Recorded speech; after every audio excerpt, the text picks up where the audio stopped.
I've got a feeling that the crime in South Africa is perpetuated by our own government, and crime in South Africa is so normalized to the point that anyone can do anything and there will be no consequences in this country. Hell, I should say crime has reached a point of no return, because I don't see anything in few years to come, if there's anything that will happen to suppress criminal activities that are happening in South Africa. More so, those criminal activities involves violence, which is something that has been normalized in the country for decades now. Dumela Kazi, welcome back to the cafe. If you are new here, welcome, and if you are returning, thank you so much for gracing us with your presence. I have been so eager to come back because I've been back in the country. I was out of the country. I went for a vacation outside South Africa, and now I'm back, and I was like, I need to do it. And because I arrived last week on Wednesday midnight, but I said, okay, we're just gonna start this on Monday, because Monday it's when I feel like this is the starting zone and I need to do it. And yes, I am back, and I actually had a fantastic time to just relax and do nothing and don't think about anything that has to do with the actual videos or any of my duties as someone who is in business as well. So while I was there as well, I had bad news of my neighbor poisoning my 2 dogs in the villages, but that is a story for another day. We're going to be talking about that some other time. I don't know when, but on this video specifically, we are talking about crime that is rampant in the country. There's a video that I want to share with you and share my own views as well, because I feel like crime in South Africa is something that it's known everywhere in the world, and also I feel like our government is receiving some kind of financial or some kind of money when these criminal activities are happening in the country. Otherwise, it would have been sorted out a long time ago, right? So let's get into this video.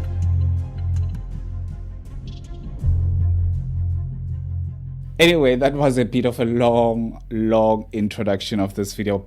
Anyway, I just want to say criminal activities in South Africa, they do happen, right?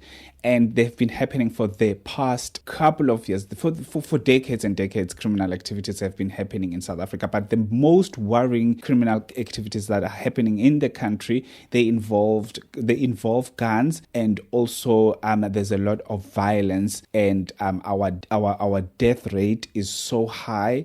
It's like we are in a crime zone. I see that South Africa is busy with the taking Israel to the ICJ and all of those things, and they are very eager, and they have a very strong will to fight for justice for the Palestinians, for the Palestinians. I even forget my words. I stumble all the time. I don't know what is going on. But anyway, I see the urge. I see the urge of them painting themselves as South Africa, that we are a country that doesn't tolerate people who are suppressing other people's rights, people who are taking other people for granted, and people that are perpetuating violence against a minority group or a marginalized group, and all of those things. We are known for that. And I feel like, as much as we are known for that, in our country, things are falling apart. We have a crime that is uncontrollable in the country. We have seen for years and years, we've been saying women are getting killed in the country. The rape cases are so high. Children are dying. Others are just getting abducted. They went missing without a trace, and no one cares high up there. So my thing is, I feel like the people up there, the high-ranking people of South Africa, the high-profile people of South Africa, which is the politicians, they are getting something out of the criminal activities that are happening in South Africa. Otherwise, if they were not getting some sort of a compensation when things like like mass shootings and all of those things are happening, they wouldn't be having any issues. Like they would act swiftly to curb the spread of the crime that we have in South Africa.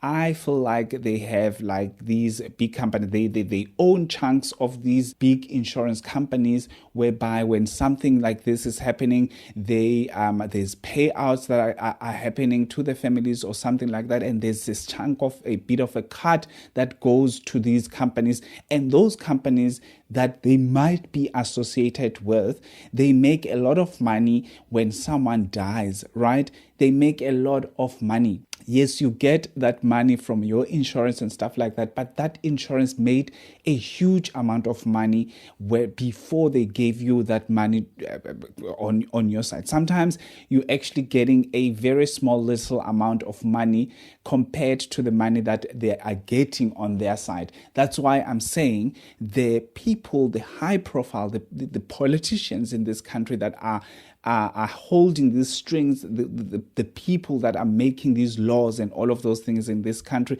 the people that are having control over a lot of things, having control over deploying police, deploying SANDF and all of those things in order for us to fight this these criminal activities that are happening in South Africa.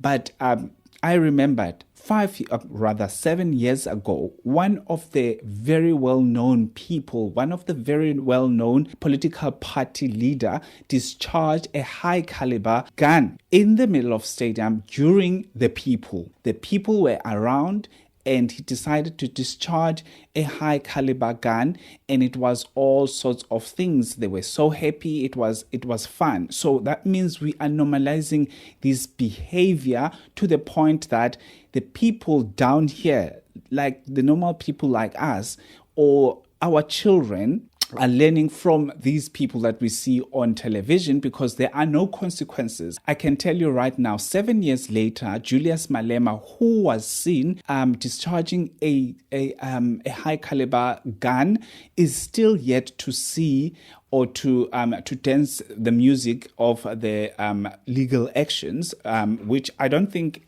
anything will happen to him, because it took 7 years for this small thing to be sorted out. No one knows who was taking the video in that stadium. No one knows the people that were around there. The cases or the hearing that was done before, there were no witnesses that came forward to say that we saw Julius Malema discharging a gun and all of those things. The reason why I'm saying these things, guys, it's because I saw a video that was trending, or a video that is trending on social media. Specifically, I saw it on Twitter. These young men, actually, they are very young. They are boys. They should be in school or university or something like that. I saw them discharging high caliber guns in the middle of the street. Here in Cape Town. I didn't see them, obviously. I saw the video. Here in Cape Town, I would think it is around Philippi or something like that. But it's just here in Cape Town. It's here in Cape Town, Cape Flats somewhere. Because you can see that the houses there, they are so identical with houses here, the RDP houses that are here in the Western Cape, and also the number plates. These young men discharging guns, and you can see a lady passing, and it looks like it's just a normal day for her as well. I mean, it was dangerous what they are doing, because if you shoot up, that means that bullet must come down somewhere, and it could be very dangerous still. Yes, it's not going to be the same as you shooting the person, but it is still dangerous, because it goes up and then it goes down. There's a force of gravity over there and all of those things. And it looks like it's a normal day for them. And they know that because there are no consequences for politicians like Julius Malema, there will be no consequences for them. They are not going to be found. And if they are found, if something happens, then they will say it was a toy gun, even though we can see that these are real guns. They are not toy guns. The same way that we saw that the high caliber gun that Julius Malema discharged was not a toy gun. It was a real gun. It was a real gun. But because we are in South Africa, whereby no one cares about the normal people in their day-to-day life, no one is going to do anything about it. No one. I'm going to play this video for you first, and then I'm going to play you a video of Julius Malema as well. Very identical.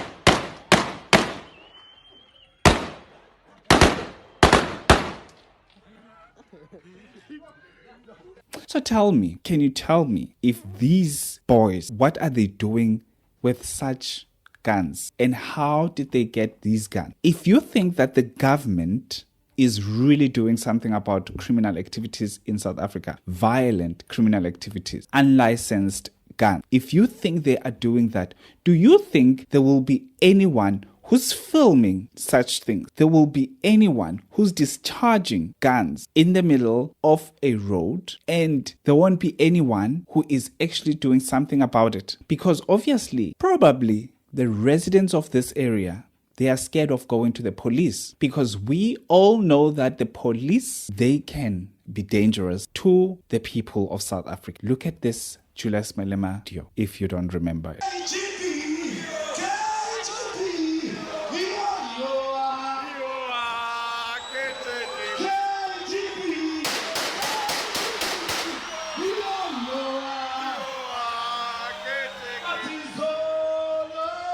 So tell me, if the prominent leader is doing that in front, in a full view of people, we saw it on TV, we saw it on our cell phones, it was all over the show. 7 years later, nothing has been done. 7 years later, nothing has been done. And I can tell you, 7 years to come, there are no consequences for him. 7 years to come, there will be no consequences for Julius Malema. So why would you think that boys like these ones wouldn't do such things? Because they know nothing will happen to them.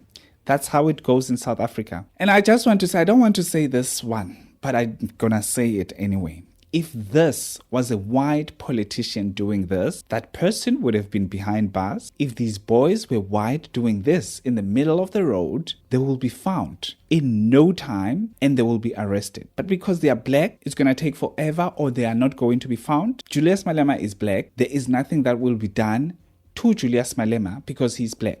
There is nothing that will be done to him. We are normalizing crime in our communities. We are normalizing crime in the whole country, because it feels like when a black person is involved in a famous and full view criminal activity, especially within political sector, they are not held accountable. There is no accountability in the actual black communities, especially the ones that are following these politicians, especially the ones that are associated with these politicians. There is no accountability. You can see the ladies cheering for Julius Malema after discharging this gun and all of those things. You can see everyone is singing. It's so nice. It's nice and rosy. No one is coming forward and say, but this was not right. We can't have a leader who's doing such things. We can't have a leader who's doing such things. Yes, the EFF might be small and it's not ruling the country, but we have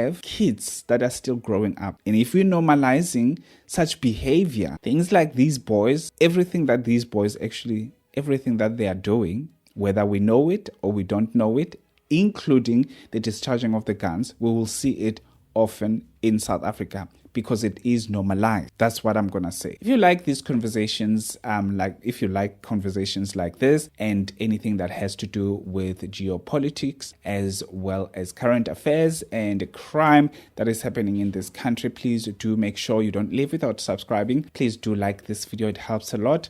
Comment down below with your own thoughts. Anything goes. Own thoughts. I want to hear what you say about this one. I'm happy to be back. Thank you so much for watching till this far. Have a fantastic one. Goodbye.